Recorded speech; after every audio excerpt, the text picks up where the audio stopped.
I think everybody has fear all wrong. People have so many theories about fear. They talk about, oh, well, I'm afraid of success. No, I'm afraid of failure. I'm afraid of intimacy. I'm afraid of heights. I'm afraid of this. I'm afraid of that. I'm afraid of the other thing. There's actually only two fears. Only two. Life is about persuading people. Life is about influencing people. And fear is the invisible force that will make you ineffective at that. It will stop you. Here's what real fear should be. Living a life where you spend most of your days in the comfort zone, playing it safe and not challenging yourself to level up. Fear is normal, and we all have it, but it's not doing the job it was meant to. Fear kept us alive for thousands of years to make sure that we never wandered too far or dared too big. Those days are over now. I believe that fear exists now in our present life so that we can challenge ourselves in other ways that our ancestors didn't have to. Too many of you think that you're the person that fear is telling you are every day.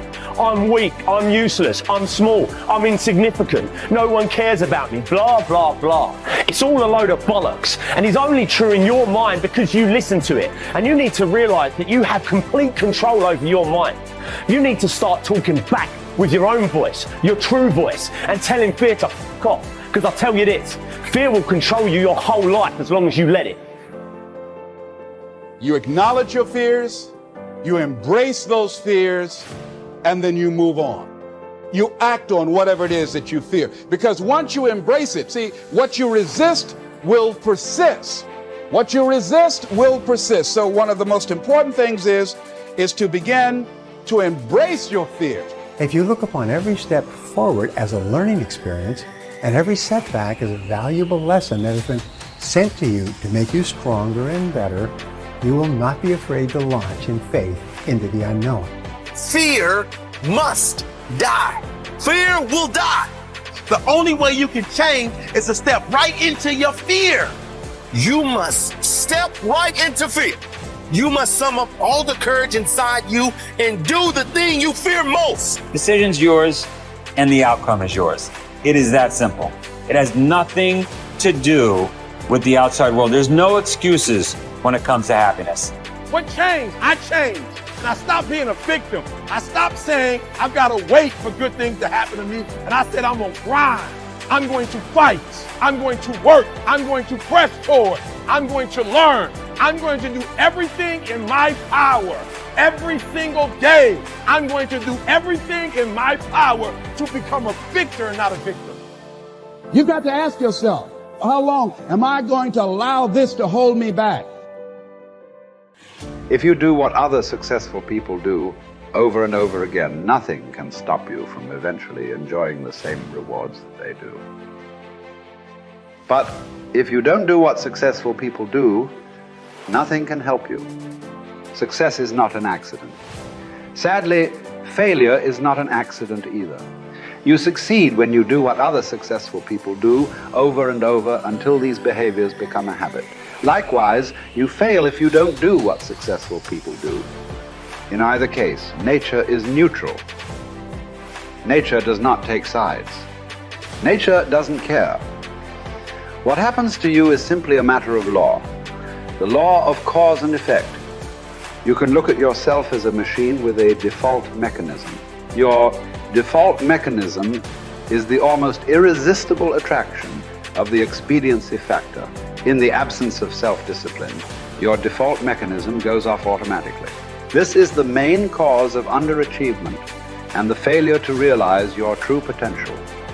When you are not working deliberately, consciously, and continuously to be and have those things that constitute success for you, your default mechanism is at work. You end up doing those fun, easy, and low-value things in the short term that lead to frustration, financial worries, and failure in the long term. One of the most important requirements for success, once you have decided what it is that you want, is the quality of willingness. Successful people are willing to pay the price, whatever it is and for as long as it takes, until they achieve the results they desire. Everyone wants to be successful. Everyone wants to be healthy, happy, thin, and rich. But most people are not willing to pay the price. Occasionally, they may be willing to pay the price, but they are not willing to pay the whole price. they always hold back. They always have some excuse or rationalization for not disciplining themselves to do everything that they need to do to achieve their goal.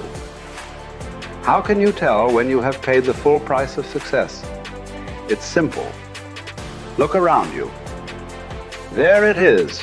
You can always tell how much of the price of success you have paid by looking at your current lifestyle and your bank account. By the law of correspondence, your outer world will, like a mirror, always reflect the person you are and the price you have paid on the inside. There are 7 simple steps that you can follow to set and achieve your goals faster. There are more complex and detailed goal-achieving methodologies, but this 7-step method will enable you to accomplish 10 times more than you've ever accomplished before, and you will do so far faster than you can currently imagine. Step 1. Decide exactly what you want. Be specific. If you want to increase your income, decide on a specific amount of money rather than to just make more money. Step 2. Write it down. A goal that is not in writing is like cigarette smoke. It drifts away and disappears. It is vague and insubstantial. It has no force, effect, or power. But a written goal becomes something that you can see, touch, read, and modify if necessary. Step 3. Set a deadline for your goal. Pick a reasonable time period and write down the date when you want to achieve it. If it's a big enough goal, set a final deadline and then set sub-deadlines or interim steps between where you are today and where you want to be in the future. A deadline serves as a forcing system in your brain. Just as you often get more done when you're under the pressure of a specific deadline, your subconscious mind works faster and more efficiently when you have decided that you want to achieve a goal by a specific time. The rule is, there are no unrealistic goals, there are only unrealistic deadlines. What do you do if you don't achieve your goal by your deadline? Simple. You set another deadline. A deadline is just a guesstimate. Sometimes you will achieve your goal before the deadline, sometimes at the deadlines, and sometimes after the deadline.